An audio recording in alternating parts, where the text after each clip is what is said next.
Hello everyone, जैसा कि आप सबको पता है अभी नीट का एग्जाम आने में ओनली 30 डेज का टाइम ही बचा है आपके पास। और आप सब सोच रहे होगे ना कितना जल्दी सिलेबस कंप्लीट कैसे करें। और जैसे कि बहुत सारे बच्चे एग्जाम देते हैं, हो सकता है कोई सेकंड अटेम्प्ट दे रहे होंगे, कोई थर्ड अटेम्प्ट दे रहे होंगे, तो उन्हें तो कोई दिक्कत नहीं होगी क्योंकि वो प्रिपरेशन करते आए हैं पहले से, तो उन्हें कोई दिक्कत नहीं होनी चाहिए। दिक्कत उन्हें होती है जैसे कि जो फर्स्ट टाइम अटेम्प्ट दे रहे हैं, जैसे कि हो सकता है और उसमें भी हो सकता है ना कि बहुत सारे बच्चे ऐसे होंगे जो अभी भी 12th में एग्जाम दिए होंगे और वो चाहते हैं कि मैं भी नीट में बैठ जाऊँ, नीट का अटेम्प्ट दो। नीट अटेम्प्ट देने के लिए आपको क्या होना चाहिए, 11th और 12th दोनों का पोर्शन कंप्लीट होना चाहिए। अब जो 12th का एग्जाम दे करके आए हैं उन्हें क्या है, उन्हें 12th का तो पूरा पोर्शन इजीली कवर होगा, उन्हें कोई 12th में कोई डाउट नहीं होगा। डाउट आती है 11th में। 11th का पोर्शन इतनी जल्दी आप कंप्लीट कैसे करिए, है ना, 30 डेज के अंदर 11th का पोर्शन कंप्लीट होगा कैसे।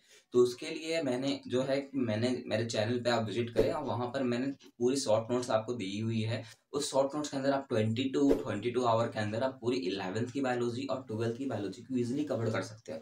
अब वो लोग सर ये तो बहुत ज़्यादा शॉर्ट टाइम के अंदर हम कवर कर रहे हैं, तो क्या इसके अंदर पूरी चैप्टर होंगी, क्या पूरे चैप्टर हमने कवर किया है? तो बिल्कुल बिल्कुल हमने पूरी चैप्टर कवर किए हैं। अगर चीज़ बताने वाला हूँ कि केमिस्ट्री का भी जो है ना, इनऑर्गेनिक केमिस्ट्री, उसके लिए भी मैंने लेक्चर कंप्लीट किया है, जो कि 3 से 4 घंटे के अंदर आप पूरी इनऑर्गेनिक केमिस्ट्री को भी कंप्लीट कर सकते हो। और सारा रिएक्शन मैंने कंप्लीट करवाया है उसमें, अब उसमें भी कोई दिक्कत नहीं आएगी। अब लोग सर ऐसा कैसे हो सकता है, तो इसका एक एग्जांपल दिखाता हूँ आपको, है ना, देख सकते हो यहाँ पर। एक है डेकन प्रोसेस। डेकन प्रोसेस के थ्रू हमें क्या फॉर्म होता है? डेकन प्रोसेस के थ्रू हमें Cl2 का फॉर्मेशन होता दिखाई देता है।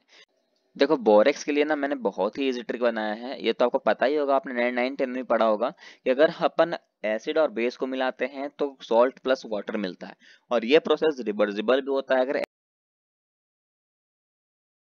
तो आपको फोकस करना है कि मैं बस नीट के लिए भी सिलेक्शन हो जाऊँ। उसके लिए क्या करना है, उसके लिए 600 प्लस नंबर आना चाहिए। अब 600 नंबर प्लस कैसे आए, तो एक आप रूटीन बनाओ, एक टाइम टेबल बनाओ ना कि आपको कितना लेक्चर एक दिन में कंप्लीट करना है, कितना चैप्टर एक दिन में कंप्लीट करना है। अब कंप्लीट होगा कैसे, सबसे पहले टाइम टेबल बनाओ। टाइम टेबल में लिखोगे सबसे तो पहले क्या कंप्लीट करना है, बायोलॉजी, फिजिक्स या केमिस्ट्री। तो मैं तो बोलूंगा सबसे पहले बायोलॉजी कंप्लीट करो, उसके बाद केमिस्ट्री, उसके बाद फिजिक्स पे जाओ। अब मैं ऐसा क्यों कह रहा हूँ उसके लिए भी समझो यार, ऐसा मैं क्यों कह रहा हूँ। बायोलॉजी आपको सबसे ज्यादा नंबर देता है, सबको पता है 360 नंबर वो बायोलॉजी के पास ही है। अब वो भी कंप्लीट नहीं कर सकते कि ज्यादा क्वेश्चन किससे आता है, 12 से या 11 से। कभी 11 ज्यादा हो सकता है, कभी 12 से भी ज्यादा हो सकता है, कोई फिक्स नहीं होता। लेकिन हम मानते हैं कि 12 से पोर्शन जो होता है वो 55% आता है और 11 का पोर्शन 45% अप्रोक्स होता है। तो ज्यादा पोर्शन आपको रहता है 12 से, पर इसका मतलब ये नहीं कि आपको 11th फेंक देना है। 11th में सबसे इंपॉर्टेंट जो चैप्टर है वो मैं बताता हूँ, वो है सेल बायोलॉजी और प्लांट फिजियोलॉजी। इसके अलावा प्लांट किंगडम और एनिमल किंगडम, यही 4 मेन चैप्टर है उसमें से, जिससे ज्यादा क्वेश्चन आते हैं, ज्यादा से ज्यादा आपको डिफिकल्ट बनाते हैं। लेकिन ये सब बोलने की बात है, आप सोचते हो ना कि यार प्लांट किंगडम कैसे कंप्लीट होगा, एनिमल किंगडम कैसे कंप्लीट होगा, सब सोचो ही मत, ऐसा माइंडलिटी आना ही मत दो। अब स्टार्टिंग से पढ़ो ना। स्टार्टिंग से कैसे पढ़े सर, कैसे कंप्लीट कर सकते हैं, ऐसा डाउट तो आना चाहिए। तो स्टार्टिंग से आपको कंप्लीट करना है तो एक सीरीज बनाओ। पहले उस चैप्टर का सीरीज रहना चाहिए कि सबसे पहले आप कंप्लीट करो जेनेटिक्स, या कंप्लीट करो जेनेटिक्स। अब जेनेटिक्स में भी 2 वेरिएंट होते हैं, एक होता है प्रिंसिपल ऑफ इनहेरिटेंस, दूसरा होता है मॉलिक्यूलर बेसिस ऑफ इनहेरिटेंस। तो आप पहले कंप्लीट करो प्रिंसिपल को, उसके बाद आओ मॉलिक्यूलर पे। अब ऐसा मैं क्यों कह रहा हूँ, देखो प्रिंसिपल ऑफ इनहेरिटेंस में आपको क्या पढ़ना है, जेनेटिक्स के बारे में थोड़ा सा नॉलेज दे दिया जाता है कि जीन क्या होता है, इससे क्रोमोसोम क्या होता है, राइट। और उसके बीच में ही आप कंप्लीट करते हो, मतलब आपको क्रोमोसोम के बारे में अच्छा खासा नॉलेज उसमें हो जाता है। मॉलिक्यूलर बेसिस ऑफ जब आप पढ़ेगा तो मॉलिक्यूलर बेसिस में आपको जीन और डीएनए सब समझाया जाता है, यहाँ तक कि म्यूटेशन भी आपको बताया जाता है। तो आपको इस जेनेटिक्स से चैप्टर में आपको क्लियर हो जाएगा कि गैमेट का फॉर्मेशन कैसे होता है, क्रोमोसोम का फॉर्मेशन कैसे होता है, जीन कहाँ पर प्रेजेंट होता है, ये सब आपको पता चल जाएगा। अब इसके बाद आप पढ़ो क्या, रिप्रोडक्शन। अब ह्यूमन रिप्रोडक्शन जब आप पढ़ोगे ना तो आपको वहाँ कोई दिक्कत नहीं होगी, मेल गैमेट क्या है, फीमेल गैमेट क्या है, इससे कैसे क्रोमोसोम बनेगा, ये सब आपको कोई दिक्कत उस जगह पे नहीं होगी। अब उसके बाद आपको क्या पढ़ना है, उसके बाद आप पढ़ो इवोल्यूशन को। इवोल्यूशन को क्यों पढ़ोगे कि आपको पता चलेगा कि ऑर्गेनिज्म का फॉर्मेशन कैसे होता है। अब जब ऑर्गेनिज्म डेवलप हो गया तो उसके अंदर क्या क्या होता है, सिंपल सी बात है, हम क्या एक ऑर्गेनिज्म है तो हमारे अंदर क्या क्या है, हमारे अंदर क्या क्या होगा, हमारे अंदर है ऑर्गन सिस्टम होगा, ऑर्गन्स होंगे, कुछ टिश्यूज हैं, कुछ सेल्स हैं, ये सब तो हैं। तो आपको जैसे ये हो सकता है, अब कौन सा सिस्टम होगा, तो डाइजेस्टिव सिस्टम होता है, रिस्पिरेटरी सिस्टम होता है, एक्सक्रेटरी सिस्टम होता है।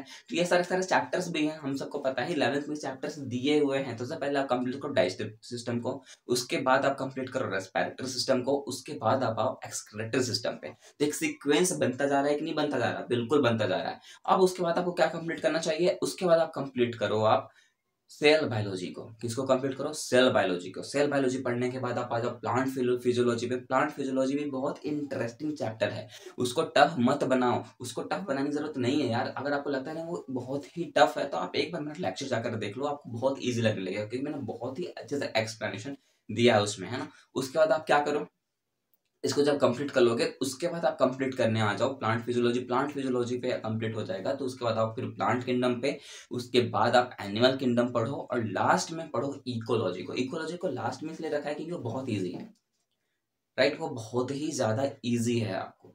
अब अगर आप उसको भी सोचोगे ना यार बहुत बड़ा चैप्टर है, इकोलॉजी में बहुत सारे क्वेश्चन आते हैं, बहुत बड़ा चैप्टर है, बहुत डिफिकल्ट होगा, तो आप कभी क्लियर नहीं कर पाओगे। आप ये सोचो कि वो चैप्टर ही तो है, राइट, जितना चैप्टर हम कंप्लीट करते आते हैं वो भी कर लेंगे। कुछ भी ऐसा थोड़ी है कुछ आप सुने नहीं होगे ना। आप 7 8 9 10 11 12 कुछ तो पढ़े होगे, उसी से तो रिलेटेड है। अगर मैं बोलूँ कि कार्निवोरस, तो क्या आपको कार्निवोरस नहीं पता क्या यार, पता होगा। तो उसमें है ही क्या, वही तो है, प्राइमरी कंज्यूमर नाम लिख दिया वहाँ, सेकेंडरी कंज्यूमर क्या है, टॉप कंज्यूमर, यही नाम रख दिया है, बस नाम अलग है, फंक्शन तो वही है ना। बस आपको वही तो समझना है उसमें, तो उसमें कोई दिक्कत नहीं होनी चाहिए। मैं आज बोल सकता हूँ कि अगर आप ये जो चैप्टर मैंने बताया उस चैप्टर अगर आप कंप्लीट करते हो तो 300 प्लस मार्क्स इधर से आ जाएंगे।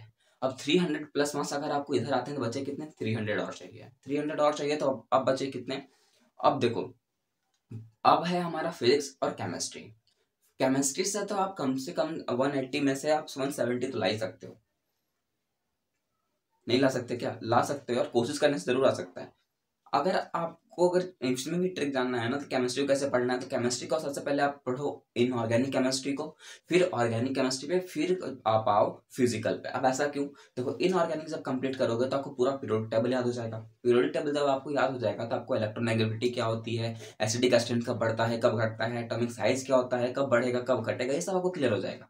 ये सब जब आप क्लियर हो जाएगा तो आप बॉन्डिंग सीख जाओगे। बॉन्डिंग जब आप सीख जाओगे तो आप आराम से ऑर्गेनिक सॉल्व कर सकते हो, क्योंकि उसमें ज्यादा क्या होता है, बॉन्डिंग में ही प्रॉब्लम होती है, नॉमेनक्लेचर में प्रॉब्लम होता है। तो अगर आपको पूरा पीरियोडिक टेबल ही क्लियर हो जाएगा तो आपको बॉन्डिंग में ना ही तो कोई दिक्कत होगी, ना ही आपको नॉमेनक्लेचर में कोई दिक्कत आएगा। अगर आप चाहो कि आप फिजिकल में, तो फिजिकल में क्या है, फिजिकल में फुल फॉर्मूलाज हैं, फॉर्मूलाज को आप किसी तरह याद कर लो तो आप क्वेश्चन सॉल्व कर सकते हो, एम आई राइट।